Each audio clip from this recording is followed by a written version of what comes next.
Well, welcome back to Red Shoes Diary. I hope you've had a great week. And got to spend time with friends and family. And good Lord, hope. Up here on the ridge again. Hopefully you can hear me. A little cool wind blowing. Of course, we got a lot of birds are singing and hollering. I don't know if it picks it up, but they're up here. It's been a beautiful day. That fall's coming in, and can't can't compete with it. And thankful for it. Thankful for all the rain we've had in the last day or so. Help fill a few things up, get that grass stuff set up for the winter coming in. And I hope that you're outside. If you ain't, I hope you make time. Looks like we're gonna have about a week's worth of good weather, I think, the last I looked. Hopefully this weekend, family coming in, and gonna try to do a little camping. So we'll see how that adventure goes. Especially when there's about 7, 8 little yahoos running around. That'll be interesting. See what they wind up into. I was just don't have a whole lot to say. I don't think. I had just had lunch with friends of mine. Boys, we've known each other nearly almost half a century now. Back in high school, me, them two, another one, we long time our junior, senior years, we run around together all the time into something constantly. And one of them, today's his big birthday, so he finally kicked over to the next decade. He's the baby of the crew. Yeah, well, normally the baby's the meanest, so he's probably got that going on for him. But we just talked about growing up, how it was, and stuff we did. Crazy, for us, it was just normal. I guess maybe it's Gen X stuff, I don't know. Maybe because we had enough faith that our mamas and stuff was praying for us. We just talked about doing motorcycle stuff. Me and one of them, we was at his house, and it'd been raining and icing. Really wasn't snowing, just misting. But everything got iced over, especially the blacktop. Well, they owned a little store at the time down the road, and had this old go-kart. We'd been riding it, and it got slick it wouldn't, and got back to his house. So we're sitting there bored. Well, let's go to his house. Okay. So we jump on the motorcycle. He had like a 125, I think. Now, it's still mist in the rain. Blacktop iced over, and this old back country road, it's iced over. So we just put both our feet on the ground. We stayed sort of close to the shoulder, but off we go, and it's about 3 miles or so, 3 or 4 miles up to Buddy's house. And once we was going, literally the bike just goes, chook. We hit the ground, we can't catch, we done down.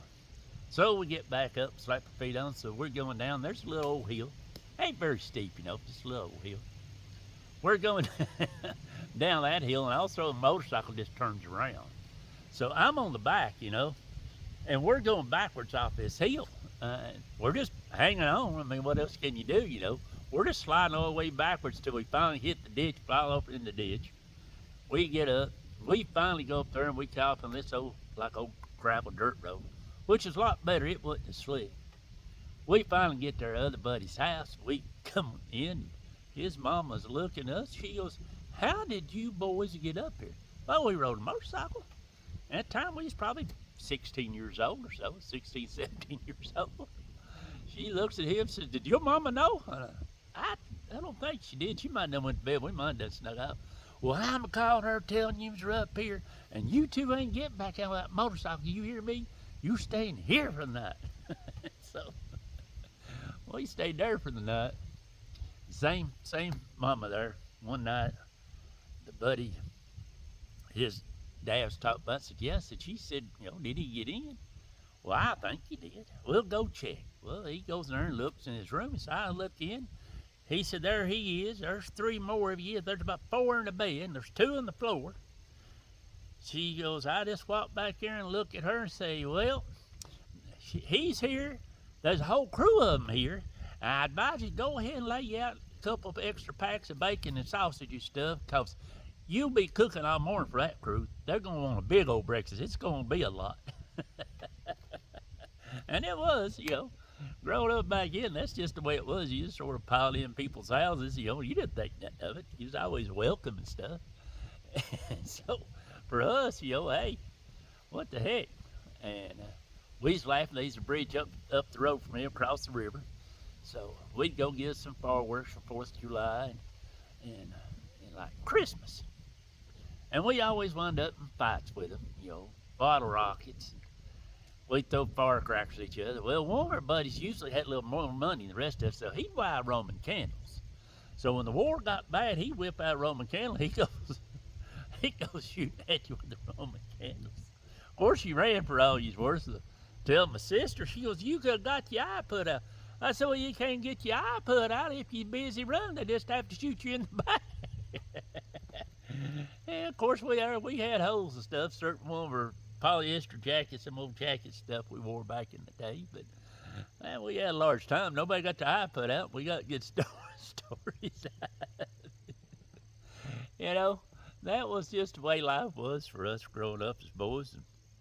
And different ones, stories of different things we done together. One of the boys, me and him went frog hunting one time. Took this motorcycle back over the ridges. And there's one big pond. I always had a lot of good bullfrogs in it. So we took our BB guns and stuff. And we got, if you know what a stringer is, it's about like that piece of rope stuff you put your fish on. Well, you can put frogs on it also. So we had 2 big old long stringers out there full of frogs. So we get on this motorcycle. Well, he ties them things onto his handlebars, them stringers. Well, I'm on back and I'm hanging on to 2 BB guns like this. Well, we take off. Well, we start down this road, this old gravel road towards his house. Well, them frogs and them ropes start swinging. Well, they swung right up into the front spokes of that motorcycle. There's frog pieces flying everywhere. Well, they wrap around the spoke part. Well, that locks the front brake up, so we hit the ground, go slide, we hit the ground. Well, I'm trying to hang on to the things. I can't catch myself. We finally get stopped. We're looking around, get up. He said, "You all right? What about the guns?" I got the guns. We're good. Well, we get to looking. There wasn't probably about 2 or 3 frogs left on each one of them. Because when went into there, them spokes just chewed them frogs up. They was just, there wasn't nothing left. So we finally get this mama and daddy's, and they're looking. They said, "I thought you boys going frogs." "Yeah." "Where's all the frogs?" Well, then we had to explain the story about what happened to all the frogs. So we started out with about 20 frogs. I think we wound up at home about 3 or 4 we had left. But it was a good time back in the day, And I look at that and being able to grow up in that situation, have a life like that. I hear people tell stories about them growing up, especially younger generations. And, what they consider wild is, I'm just looking going, is that the best story you got? There's a lot of stories we don't tell because probably get in trouble for them. But I'm thankful for them stories. I'm thankful for living that life. As I've said more than once, I was saved at my mama's bedside when I was 12. When I raised up, I never was afraid of death from that point on. I knowed I was okay. So a lot of this crazy stuff I would do, because, I've literally looked at a lot of people and say, "You saved?" "Well, yeah." I said, "Then don't worry about dying." I said, "If we survive, it's a heck of a story, trust me." Sometimes the key word, "if we survive," was the key words. But hey, it made for a good story. That's what the ride was all about. Some of the stuff we did. But I'm thankful I was raised in that family. I hopefully that you've been raised like that. If not, I hope you're raising your kids that way. I hope they have stories to tell their own, that when the time comes, they say, "Yeah, I had a praying mama and daddy, They looked at us, and I know the good Lord's looking at us. He had to be lots of times for what we done. There's a lot of other stories a lot worse than that. But, as the kids growing up, we try anything. Sort of like riding bicycles and jumping ditches and motorcycles or whatever we had. We try most anything. Or at least I would. Let's put it to you that way. I would reword that. Lots of times things would get, boys, my buddies would think up stuff to do, which was on the crazy side. But it usually turned into, well, let's get him to do it because he'll do anything. And normally that's sort of what wound up happening. But we survived. with Mama's prayers and the love of the good Lord, I'm sure we tested his patience more than once. So anyway, folks, I hope that you have a good week. I hope you talk to the good Lord. I hope that you've got stories to tell. And if you ain't, go make you some. You're never too old to make a few good laughs, something you're going to say, well, you know what, I tried. Yeah, it'll be okay. Because the good Lord's got all under control. As always, folks, I hope you have another great week coming up. I hope our weekend camping trip goes well. And who knows, there might be a few stories out of it I can tell. And they might be some they don't want me to tell. I don't know. Who knows? But as always, don't forget to get on your knees a little bit and talk to the good Lord, folks. He's always going to be there. Ain't nobody else listening. He's always listening. It might be in the bedroom. It might be in your living room in your favorite recliner. It might be in your vehicle going down the road, or like me on this motorcycle. He's always listening. Sometimes you just got to take time to talk to him, and sometimes you got to be quiet and listen to yourself, folks.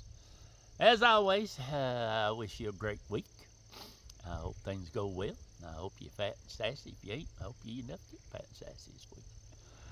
As always, may the good Lord take a liking to you, folks, but not too soon. Be careful out there. Austin.